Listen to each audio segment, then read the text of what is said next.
सबसे पहले तो यहाँ पर उपस्थित जो हमारे अध्यापकगण हैं जो जिनका काम है कि वो मतलब मैं यहीं से गुजरा और जब मैं यहाँ बैठा हुआ था तो मेरा दिल धड़क रहा था क्योंकि मुझे इनके सामने बोलना है। यहीं पे सीखा है और आज मौका मिल रहा है कि इन्हीं के सामने आपके सामने मीडिया को लेकर और क्या कुछ जर्नलिज्म को लेकर होती है बातें, और इसमें जैसे मुझे जो विषय मिला है स्टोरी टेलिंग और फैक्ट्स के बारे में आपके सामने बात रखूंगा। तो सबसे पहले बहुत धन्यवाद करूंगा सुलिंदर जी का जिन्होंने मुझे ये मौका दिया। देखिए, मेरा नाम विक्रम सिंह ठाकुर है और मैं जेके दर्शक के नाम से हमारा एक चैनल है जो जिसे लगभग साल हो गया है और मैं उसे चला रहा हूँ। इससे पहले मैं क्योंकि मेरी जो रुचि थी स्टोरी टेलिंग में थी, मैं बीड्स ऑफ स्पिरिचुअल स्टोरीज के नाम से यूट्यूब पर काम करता था।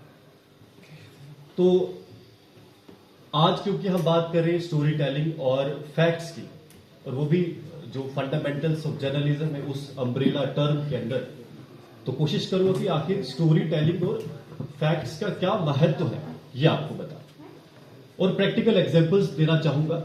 देखिए, कल क्या होता है कि कल या परसों अपने आरनोडा डोडा में एक व्यक्ति की मृत्यु हो जाती है, ठीक है। तो अब अगर हम इसे विदाउट स्टोरी टेलिंग या ट्रेडिशनल वे में बोलेंगे तो हम ऐसे ही कहेंगे कि एक व्यक्ति जो था वो जिला डोडा के आलूडा बाड़ी इलाके में मृत हालत में मिला।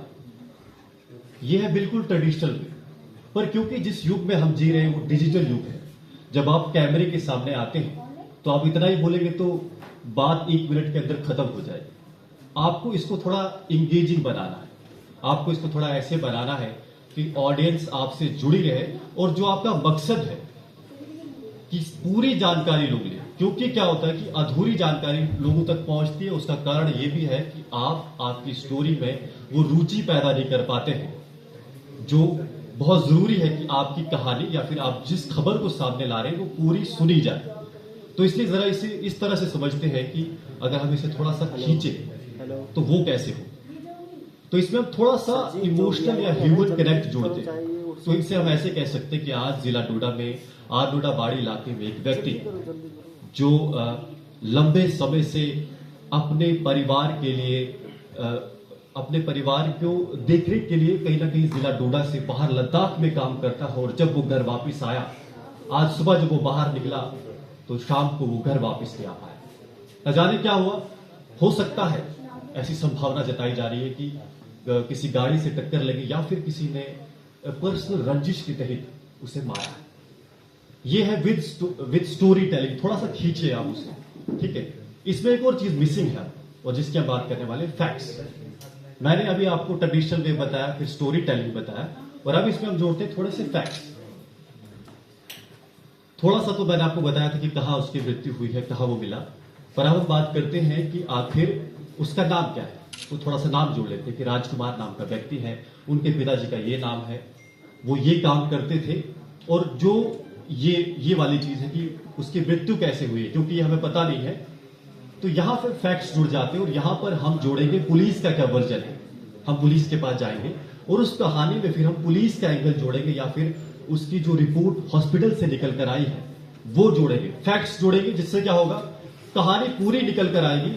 और जो मिसकंसेप्शन, जो अफवाह फैल सकती है, जिसका डर है, जिससे दंगे हो सकते हैं, जिससे आपस में कहीं ना कहीं लड़ाई हो सकती है दो ग्रुप्स के बीच में, वो रुकेगी। तो मकसद क्या है, सिर्फ खबर पहुंचाना नहीं बल्कि उसको फिल्टर करना कि लोगों तक कौन सी खबर किस तरह पहुंचनी चाहिए। एक और उदाहरण दूंगा, कल शायद धर्मशाला में, मेरे को एग्जैक्ट ध्यान में नहीं है, होना चाहिए था एक पत्रकार के नाते, पर मैं बता रहा हूं कि धर्मशाला में शायद आग लगी, तो वहां से जो तस्वीरें निकल कर आई और जो मेरे पास पहुंची, मतलब मैं खुद सहम गया, ऐसी तस्वीरें थी।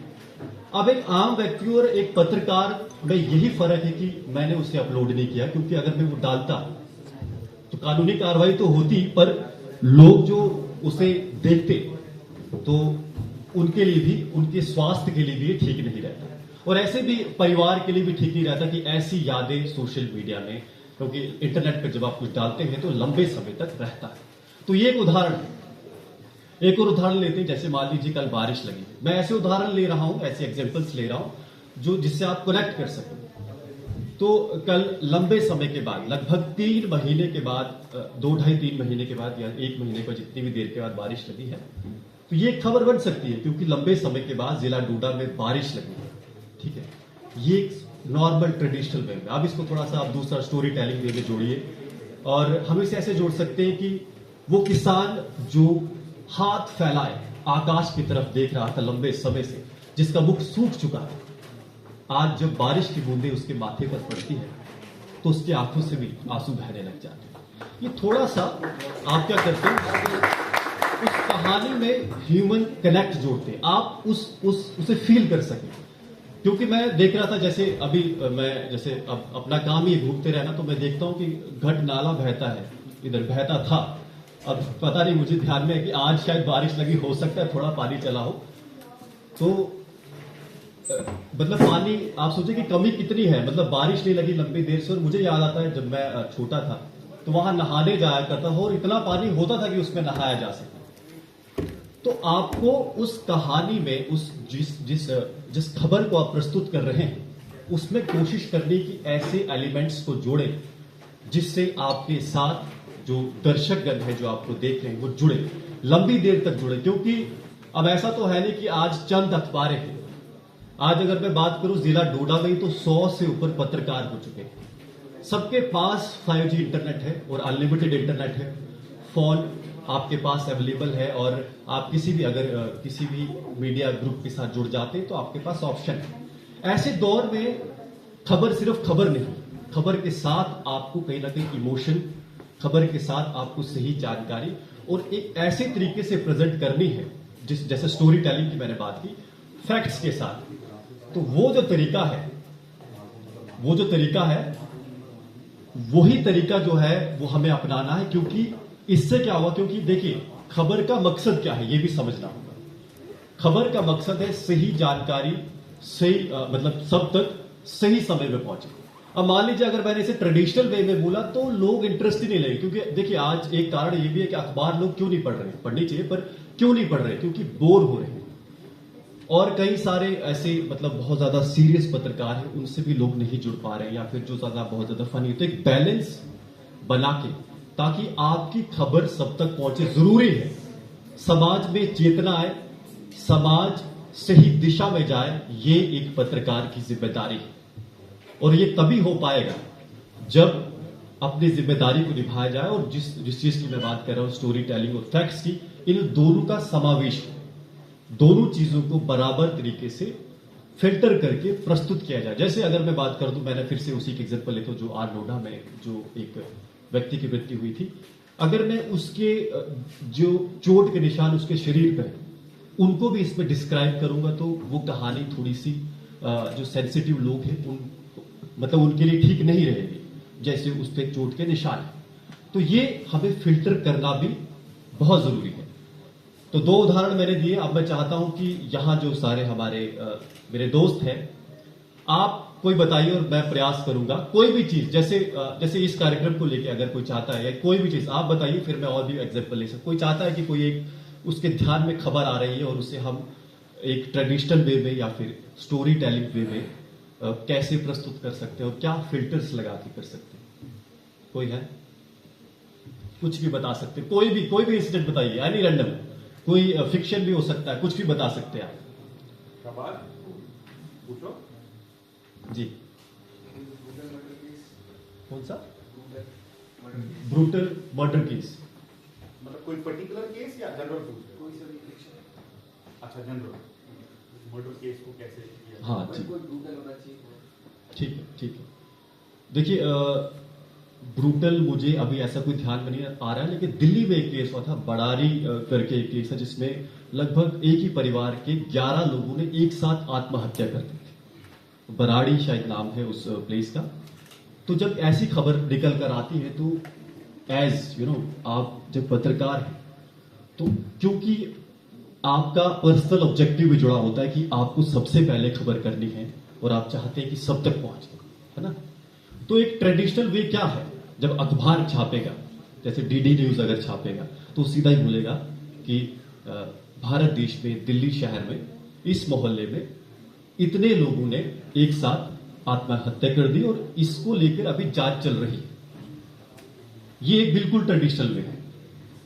अब इसमें थोड़ा सा स्टोरी टेलिंग की वे से अगर हम जोड़ते हैं तो हम इसमें ऐसे जोड़ सकते हैं कि दिल्ली शहर में एक परिवार जो कि कहीं ना कहीं अंधविश्वास की चपेट में आता है और उसने अंधविश्वास में इतना चपेट में आया कि उसने उस परिवार के सारे सदस्यों ने एक साथ आत्महत्या कर दी। अब इसमें हम थोड़े से फैक्ट्स जोड़ लेते हैं, ठीक है। हालांकि इस मामले में क्या ये अंधविश्वास का कारण है या कोई गिरोह इसके साथ जुड़ा हुआ है जिसने इन लोगों को मजबूर किया या फिर ये सारा प्लान किया है, इसकी जानकारी अभी तक उपलब्ध नहीं है और पुलिस इसकी तहकीकात या इन्वेस्टिगेशन कर रही है। ये with facts, traditional story telling और विद फैक्ट्स। जब हम कोई और भी एग्जांपल अगर कोई देना चाहता है जो सबको पता हो, मैं चाहता हूं कि जैसे आप कोई इंसिडेंट बताइए, जैसे भाई साहब ने बताया वो ठीक है, एक मर्डर को लेकर कोई पर्टिकुलर इंसिडेंट जो आपको ध्यान में आता है, जैसे कोई जो हम सबको पता, जिससे सब को रिलेट कर पाए। जी सर, रिसेंट माइनर गर्ल का रेप और एक्सपायर। हाँ, पार्ट में। हाँ, देखिए ये ठीक है। देखिए ये बहुत ज्यादा सेंसिटिव इशू है और इससे पहले भी किश्तवाड़ में एक ऐसा इशू हुआ था, उसको मैंने स्वयं कवर किया था। तो देखिए ऐसे मामले में सबसे पहले जल्दबाजी नहीं करनी, क्योंकि क्या होता है कि कोई भी इस तरह की खबर होती है तो क्योंकि एक प्रेशर तो आप पे होता ही है कि आपको सबसे पहले खबर करनी है। तो जब आप जल्दबाजी करते हैं तो कुछ चीजें मिस हो सकती है, ठीक है, होनी नहीं चाहिए, हो सकती है। अब इसको बिल्कुल ट्रेडिशनल जिसमें हम मतलब मान लीजिए एक आम व्यक्ति तो सीधा लड़की का नाम ले लेगा, ठीक है, और वो कहां से है, किसने किया, ये सारी चीजें आपके सामने रख देगा। बट एज रिपोर्टर आपको जब आप इसको बिल्कुल ट्रेडिशनल वे में कर रहे हैं, जिसमें आप स्टोरी टेलिंग का जो ये वे है ये नहीं जोड़ रहे हैं, तो आप इसमें ऐसे जोड़ेंगे कि जम्मू कश्मीर के जिला किश्तवाड़ में एक नाबालिग लड़की की, नॉर्मली हम क्या करते हैं कि एक फिक्शन नाम भी जोड़ते हैं शायद, अगर आप ना भी जोड़े खाली ये लिखते हैं कि अगर आप जोड़ रहे हैं नाम तो उसके साथ आपको बताना है कि ये एक फिक्शन नाम है। तो आपने ऐसे बोलना है कि जम्मू कश्मीर के जिला किश्तवाड़ में एक नाबालिग लड़की के साथ दुष्कर्म हुआ है और इसको लेकर कुछ लोगों को पुलिस ने हिरासत में भी लिया है, जांच अभी जारी है। ये सबसे सरल है ना। अब जैसे मान लीजिए थोड़ा सा स्टोरी टेलिंग वे में अगर हम इसको बोलेंगे तो हम इसको ऐसे बोलेंगे कि हम सब जानते हैं कि देश में लंबे समय से बेटी पढ़ाओ बेटी बचाओ जो योजना है उस पर काम हो रहा है, पर क्या वो जो कार्यक्रम है क्या अपना असर कर रहा है या फिर कुछ और भी आवश्यक है? क्या केवल कार्यक्रमों तक ही सीमित रहना होगा या जन जन तक ये बात पहुंचानी होगी, ये चेतना जगानी होगी कि किसी के भी साथ जबरदस्ती नहीं करनी किसी भी तरह से? समझ रहे हैं आप? तो एक जर्नलिस्ट का ये भी रहता है कि जो वो रिपोर्ट कर रहा है उसके साथ साथ थोड़ा सा इसमें ये भी जोड़े कि समाज की जिम्मेदारी क्या है ना। अगर मैं अपनी रिपोर्ट को सीधा ही डाल दूं तो ठीक है, आप तक जानकारी आ गई, पर होगा क्या अगर मैं इसको स्टोरी टेलिंग के माध्यम से ह्यूमन कनेक्शन जोड़ूं और थोड़ा सा एथिक्स जोड़ूं, थोड़ा सा मॉरल्स जोड़ूं की, तो आपको लगेगा कि आपके अंदर भी ये बात आएगी नहीं ये गलत है। तो ये वाला जो एलिमेंट है कि आपके अंदर ये जागरूकता आनी चाहिए कि ये गलत है, तभी जाके जो समाज में जो ऐसे एलिमेंट्स हैं उनके अंदर भी अगर रेगुलर ऐसी फीडिंग होगी कि नहीं ये गलत है, तो तब जाके क्या होगा कि ये जो स्टोरी टेलिंग के माध्यम से जब आप ये चीज रखेंगे तो उससे कई सारे लोग जो हैं जो पोटेंशियली ऐसा कर सकते हैं वो नहीं करेंगे। फैक्ट्स आपने इसमें यही जोड़ने की पुलिस की इन्वेस्टिगेशन की रिपोर्ट, हॉस्पिटल से क्या निकल कर आया है, ठीक है। जैसे कोलकाता का केस है, मैं आपको बताता हूँ, कोलकाता में हम सब जानते हैं, वो पूरा देश जानता है, पूरी दुनिया जानती है, तो वहां पर भी कई सारी ऐसी मिस इन्फॉर्मेशन जो है वो चल रही है। तो एज जर्नलिस्ट हमारा काम रहता है कि हम जो फैक्ट्स पुलिस की रिपोर्ट कंसर्न करें, हॉस्पिटल से जो रिपोर्ट निकल कर आई वो उसको देखें। इसके अलावा कि हम व्हाट्सएप में जो लगातार फॉरवर्ड हो रहा है या कहीं ना कहीं न्यूज आर्टिकल्स में आ रहे हैं, क्योंकि कई सारे ऐसे न्यूज आर्टिकल्स भी होते हैं जो सही तरीके से न्यूज को नहीं रखते, उसमें कई सारी मिस इन्फॉर्मेशन होती है। तो कोशिश ये रहनी चाहिए कि हम फर्स्ट हैंड जो सोर्स है, एज जर्नलिस्ट भी और एज नॉर्मल इंडिविजुअल भी, हमारी कोशिश रहनी चाहिए जो फर्स्ट हैंड सोर्स है, जहां से खबर निकल कर आ रही है। अब जैसे किश्तवाड़ वाले केस में आपको सच कौन बता सकता है? एक तो परिवार का वर्जन लेना है आपने, लड़की का वर्जन लेना है, फिर हॉस्पिटल से जो वहां से रिपोर्ट निकल कर आएगी वो लेनी है, और फिर पुलिस से लेनी है। इन सभी का तालमेल जब होगा तब जाकर एक सही रिपोर्ट आप रख पाएंगे। और उसमें भी आपने गुंजाइश रखनी है कि अभी भी क्योंकि जांच जारी है तो हम ये किसी पे ब्लेम नहीं लगा सकते कि क्या हुआ है। कई बार हमें पता होता है, मान लीजिए जैसे जब आप जैसे एक अध्यापक जो होता है वो देख के बता देगा कौन बच्चा शरारती है, तो वैसे कई बार जो पुलिस विभाग में जो लोग होते हैं या फिर जर्नलिस्ट होते हैं, जब वो रेगुलर इन सब चीजों से डील करते हैं तो उन्हें पता होता है कि संभवित कौन मुजरिम हो सकता है, किसने ये किया है। पर फिर भी क्योंकि आप ये जो है ना ऑब्जेक्टिविटी मेंटेन करनी है, तो आप नहीं बोलेंगे कि कौन है, आप इंतजार करेंगे जांच का। सर बट मेरा क्वेश्चन है यहाँ पे, जी जी, आप यहाँ पे थोड़ा मतलब बैकअप प्लान रखते हैं, डायरेक्ट नहीं बोलते कि कौन है, लेकिन ये बताया जाता है कि सच हमेशा कड़वा होता है। तो आपको नहीं लगता कि हमें वहाँ पे सच बताना चाहिए, सबके सामने सच आना चाहिए एट अ टाइम? मतलब आप पीछे के लिए ये रख रहे हैं कि हम अभी सच डायरेक्ट नहीं बताएंगे कौन है, हालांकि आपने अभी एग्जांपल दी, पता होता है कौन है, या एक टीचर को पता होता है कौन सा सब्जेक्ट वो मतलब वहाँ पे फिंगर रेज कर सकता है। तो आप अगर वो बता सकते हैं तो आपको वो बताना चाहिए। मतलब आप सच को छुपा नहीं सकते, सच को डायरेक्ट सबके सामने लाना जाना चाहिए, और जल्द ही जल्द उसको एक ही दिन में पकड़ा जाना चाहिए, तो उसको पीछे के लिए नहीं रखा जाना चाहिए। बहुत सुंदर प्रश्न है, बिल्कुल सही बात है। देखिए मैं एक पत्रकार, मैं अपने आप में, अगर जैसे सर ने बताया कि फोर्थ पिलर ऑफ डेमोक्रेसी है, पर वहां पे कई सारे जैसे हमारे कोर्ट्स हैं, ये उनका काम है। मैं कैसे तय कर दूं, मेरे सामने नहीं हुआ है, मैं अपने असेसमेंट के हिसाब से कह रहा हूं, क्योंकि लगातार मैं इन चीजों से डील कर रहा हूं। जैसे अभी यहाँ सारे बच्चे 10 मतलब बहुत सारे आप हैं, कोई अपने मन में सोच रहा है कि मुझे क्राइम करना है, या कोई शरारती, इसी पे मैं उस पे एक्शन नहीं ले सकता। जैसे कोई शरारती है, मुझे पता है, उस पर भी नहीं ले सकता। करने के बाद मैं जो दाएं बाएं उसके 3-4 छात्र हैं, अगर मैंने नहीं देखा तो मैं उनसे पूछूंगा, है ना, आपके दाई तरफ जो है, बाई तरफ जो छात्र है उनसे पूछूंगा, या फिर सीसीटीवी से कंफर्म करूंगा कि क्या आप ही ने किया, तब जाके मैं रिपोर्ट करूं। क्योंकि कई मायनों में क्या आपको लगता है कि मैंने क्या गैस किया, मैंने यही है, पर अगर वो नहीं होगा और उसके लिए मैंने ऐसे बोल दिया, तो आप क्या सोच सकते हैं कि उसका हश्र क्या होगा, है ना। सच बताना होने के बाद तो देखिए, होने के बाद तो बताना है, होने के बाद मैं यही कह रहा हूं ना, रिस्पॉन्सिबिलिटी ये है कि जब तक आपके कोर्ट्स, जब तक पुलिस तय ना कर दे, जब तक हॉस्पिटल से रिपोर्ट ना आए।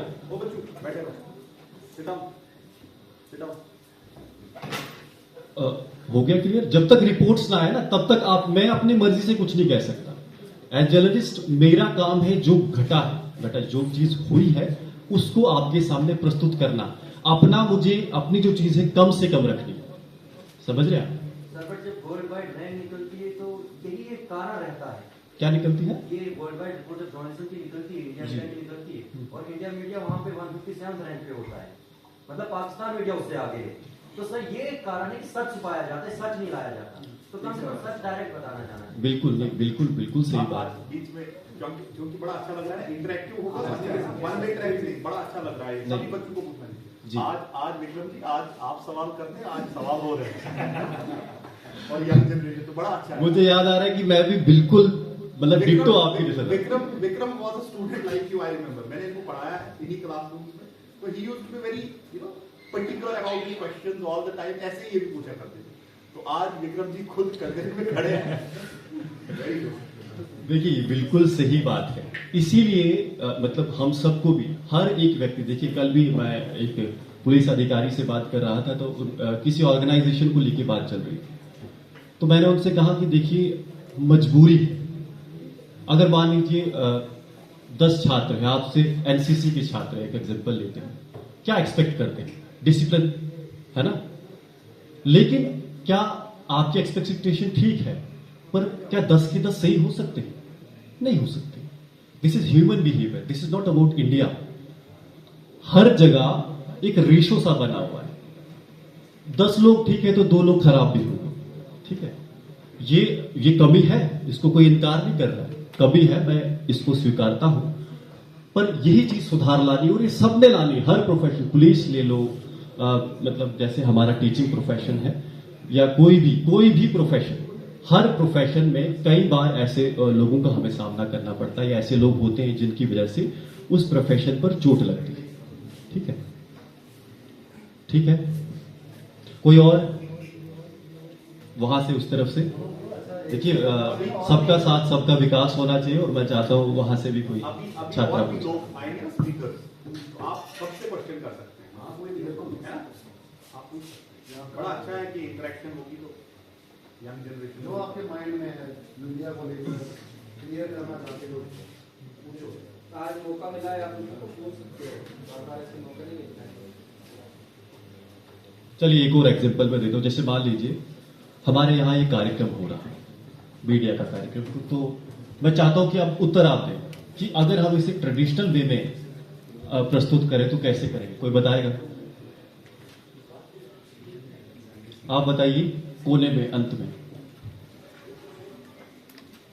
मेरा प्रश्न ये है कि ये जो मीडिया का कार्यक्रम हो रहा है, इसको लेकर आपने बताना है कि मतलब जैसे आपने इंफॉर्मेशन पास करनी है अपने सीनियर को, बताइए कैसे होगा, जैसे आपको ठीक लगे, अंग्रेजी में, हिंदी में, उर्दू में, जैसे।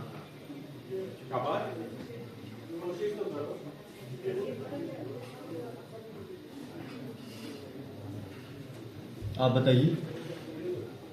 जी, इसको हम ऐसे प्रस्तुत कर सकते हैं जैसे अगर इसको हमें बोलना है ट्रेडिशनल वे में तो कह सकते हैं कि टीएलआर के एडिटर इन चीफ सुरेंद्र परिहार जी ने एक कार्यक्रम रखा था बच्चों के साथ जिसमें वो जर्नलिज्म और मीडिया की बेसिक इंफॉर्मेशन को बताएंगे।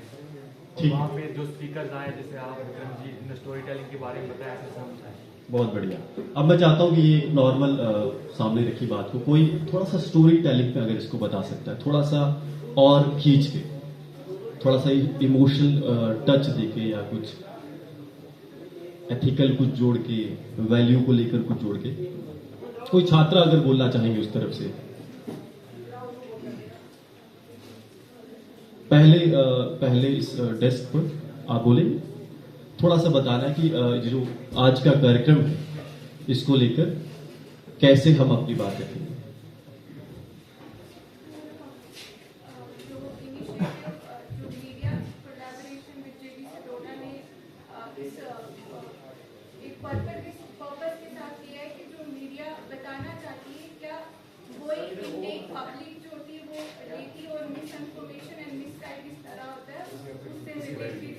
जो गाइडेंस है उसके बारे में एम्फसाइज किया था जरूरत। ठीक है, 2 पहलू हो गए, एक हो गया नॉर्मल और एक हो गया स्टोरी टेलिंग। अब मैं चाहता हूं इस कार्यक्रम को लेकर कोई फैक्ट्स प्रस्तुत करें कि इस कार्यक्रम में फैक्ट्स क्या क्या है। भाई साहब, आप जो ब्लैक शर्ट में, प्लीज। नेक्स्ट इसके बारे में ये कह दीजिए कि यहाँ पे जितना भी अभी हो रहा है कि कैसे हो रहा है, क्या चल रहा है यहाँ पे, तो मतलब इस तरह से हम इसको डेमोन्स्ट्रेट करेंगे कि इससे हमें क्या क्या फायदा हो रहा है। जैसे मीडिया के बारे में अभी काफी बातें चल रही हैं कि मीडिया ऐसे कर रहा है, मीडिया वैसे कर रहा है, तो कुछ लोग यहाँ पे हैं जो कह रहे हैं कि जर्नलिज्म की डिग्री ही नहीं इनके पास है। तो ये भी एक फैक्ट है कि जर्नलिज्म की डिग्री के बगैर भी जर्नलिज्म कर रहे हैं, ये भी एक फैक्ट है। तो मैं इसको इसी तरह से डेमोन्स्ट्रेट करूंगा कि मतलब इससे काफी मेरिट्स भी है और डिमेरिट्स भी है। बहुत धन्यवाद, बहुत अच्छा। सभी का बहुत उत्तर मैं कहूँगा, बहुत ही मुझे अच्छा लगा सभी का उत्तर। अब देखिए, मैं अपनी तरफ से प्रयास करूँगा, मैंने भी अभी जस्ट ये सोचा मैं आपके सामने रखूँ। तो हम इसको ऐसे कह सकते हैं कि आज टीएलआर न्यूज नेटवर्क के जो संस्थापक है सुरेंद्र परिहार जी, इन्होंने डिग्री कॉलेज डोडा में, डिग्री कॉलेज जो मतलब जो यहाँ का एडमिनिस्ट्रेशन है उसके साथ मिलकर डोडा में जो डिग्री कॉलेज है वहां पर एक फंडामेंटल ऑफ जर्नलिज्म को लेकर एक कार्यक्रम रखा। ये सबसे सरल है, थोड़ा सा घुमाते हैं। सुरेंद्र परिहार सराज जो कहीं एक समय में इसी स्कूल में पढ़ा, इसी कॉलेज में पढ़ा करते थे, उनका सपना था कि डिग्री कॉलेज डोडा में एक ऐसा कार्यक्रम कराएं जिसके और एज यू नो कार्यक्रम के अध्यक्ष होते हुए, ठीक है, वो एक कार्यक्रम कराए और आज उनका सपना पूरा हुआ है। कहीं गायब हैं, चाय समोसा खाने में व्यस्त दिख रहे हैं।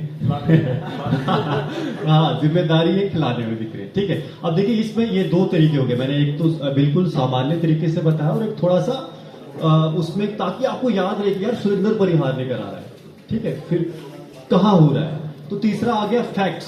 देखिए फैक्ट्स में क्या होता है कि हमें ध्यान रखना है जैसे कहाँ हो रहा, कौन करा रहा है और उसके साथ साथ किस विषय पे हो रहा, ठीक है, कौन अधिकारीगण है, कौन जो स्पीकर है वो आए हुए, ये सारे फैक्ट्स हैं जिसको आपने ध्यान में रखना और अपनी स्टोरी में मेंशन करना, ठीक है।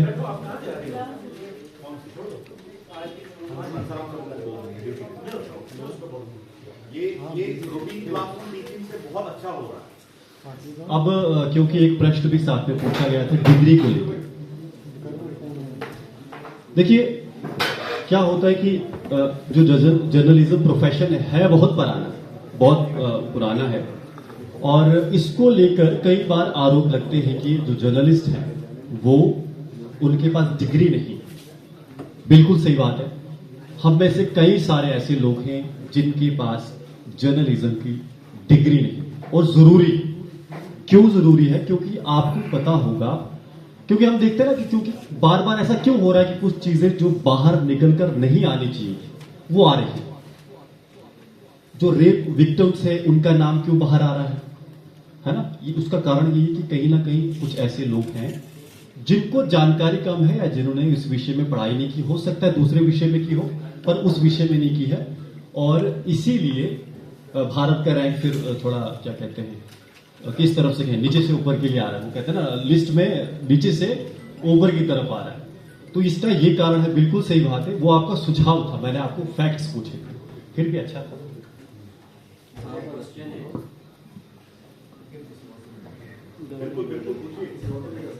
सर, जो ये रिपोर्टर, मैंने बहुत बार देखा है जो रिपोर्टर होता है वो एक पर्टिकुलर किसी एक को या हम कहेंगे पॉलिटिकल लीडर को प्रूव करने की कोशिश करता है, मतलब बिल्कुल उसके हक में कहता रहता है। जैसे हमारे यहाँ इलेक्शन हुआ करते थे, वो एक उसमें मैंने बहुत सारे रिपोर्टर को ऐसे देखा कि वो एक ही सियासतदान को या एक सियासी लीडर को मतलब कवर करता है या उसकी तारीफ करने की कोशिश करता है। ऐसा क्यों? ऐसा नहीं करता। देखिए क्या होता है, ये human behaviour, it's not the fault of journalism, ठीक है, मतलब ये एक ह्यूमन बिहेवियर है। आप भी तो किसी पार्टी को सपोर्ट करते होंगे, इसमें कोई बुरा नहीं है। नहीं, मैं आपको प्रश्न में उस पर जवाब दूंगा, मैं उस पर जवाब दूंगा। एज जर्नलिस्ट आपको अनबायस्ड रहना, बिल्कुल सही बात है, बट मैं ये कह रहा हूँ हो क्यों रहा है ऐसे। देखो जब मैंने आपसे कहा ना कि जैसे ये जो सर है उन्होंने पूछा कि आप पहले क्यों नहीं बता देते, है ना, बट कई सारे लोग पहले घोषित कर देते हो। अब ये एक हमारी टेंडेंसी ही ऐसी कि हमारे ऊपर, वही तभी तो बात है ना, मन पे कंट्रोल रखना बहुत जरूरी है। और जिस प्रोफेशन के साथ जुड़े हैं आप, उसकी भी इज्जत तभी हो पाएगी जब आप उसमें जो वैल्यूज जो हैं, जो ऑब्जेक्टिव्स जो हैं, उनको आप मतलब उनको पकड़ कर चले। ये होता है, कोई ना नहीं कर रहा है, और इसीलिए होता है। जो आपने पूछा क्यों होता है, इसी का उत्तर मैंने ये दिया, ये इसलिए होता है क्योंकि ह्यूमन टेंडेंसी, ठीक है। कुछ लोगों के विचार, मान लीजिए जैसे अगर हम बात करें पश्चिम की बात करें, वेस्ट कंट्रीज की बात करें, भारत की बात नहीं करूंगा क्योंकि हम सारे भी जर्नलिस्ट हैं और हमारा भी कहीं ना कहीं किसी ना किसी तरफ झुकाव होगा ही होगा। हमें अपने आप को रोकना है और होगा ही होगा, इसलिए मैं यहां की बात नहीं करूंगा, हम सारे भी अलग अलग जगह से हैं, ठीक है। तो जैसे लेफ्ट और राइट, जैसे हाँ यूएस में इलेक्शन हुआ है ना, तो आप देखिए कि वहां बिल्कुल क्लियर पता होता है कि कौन सा टीवी चैनल किस पार्टी को सपोर्ट करता है, बिल्कुल क्लियर। ऑल्दो दैट इज है ना, मैं सही कह रहा हूं। तो आप सोचिए कि वहां ऐसा होता है, और वो दुनिया में झंडा लेके चलता है यूएस कि हम डेमोक्रेसी को हर जगह स्थापित करेंगे। तो देखो ये होता है, ये नहीं होना चाहिए, यही दुर्भाग्य है, और ये नहीं होना चाहिए। और इसीलिए बार बार ऐसे कार्यक्रम होने चाहिए, बार बार आप मुझे बुलाएं ताकि मैं आपको थोड़ा ज्ञानवर्धन करूं। तो जी, आजकल मीडिया बहुत आम सी हो गई, आपसे जो जो देखो रिपोर्टें करता रहता है। तो मेरा क्वेश्चन ये है कि आपको इस बारे में क्या लगता है कि छोटी से छोटी बात भी होगी तो मीडिया सामने, इससे वैल्यू नहीं कम हो रही है क्या मीडिया की? बिल्कुल। आपका क्या इसके बारे में? बिल्कुल हो रही है। मेरा बिल्कुल स्पष्ट जवाब होता है। जो आप कहते हैं आप कोई गलत नहीं कह रहे हैं, आप बिल्कुल सही कह रहे हैं। और इसका कारण ये है कि क्योंकि हमारे देश में 5G जो है, या जो सुविधा चाहिए थी ना आपको, जैसे मान लीजिए अगर आज से 10, 12, 15 साल पहले की बात करें तो अगर आपको एक न्यूज चैनल बनाना है या ब्रॉडकास्ट करना है या अपनी बात को रखना है, तब प्लेटफॉर्म नहीं था।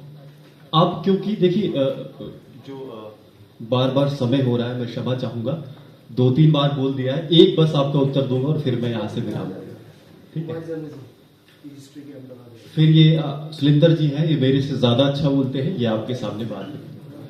तो मैं ये कह रहा था कि पहले क्या था, देखिए कोई भी चीज देख लीजिए, कहीं पे भी जहां अब जर्नलिज्म के लिए जो चीजें चाहिए थी आपको, वो इजीली अवेलेबल। भारत में डिजिटल जर्नलिज्म को लेकर अभी तक कोई खास कानून नहीं बना है, और इसलिए भी क्या होता है कि थोड़ा सा अगर आप एफर्ट्स लगाते हो तो आप इस फील्ड में उतर सकते हैं। इसका ये कारण है कि भारत में इस चीज को लेकर अभी कोई स्पष्ट कानून नहीं है। जैसे ही बनेगा उसके बाद आप देखेंगे कि इसमें संख्या कम हो। दूसरी बात क्या होती है कि आज कहीं ना कहीं फेमस भी होना है। फेमस होना है, आपको पता है कि मैं अगर रेगुलर बोलूंगा तो अगर आप किसी मीडिया नेटवर्क के साथ जुड़ जाएंगे तो आपके पास अच्छी अपॉर्चुनिटी होती है।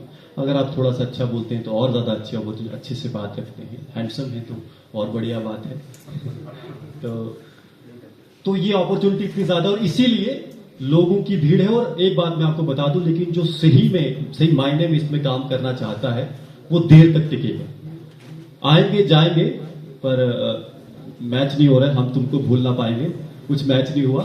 मैं यही कहूंगा, और आप सभी ने धैर्य से सुना, इसके लिए बहुत बहुत धन्यवाद।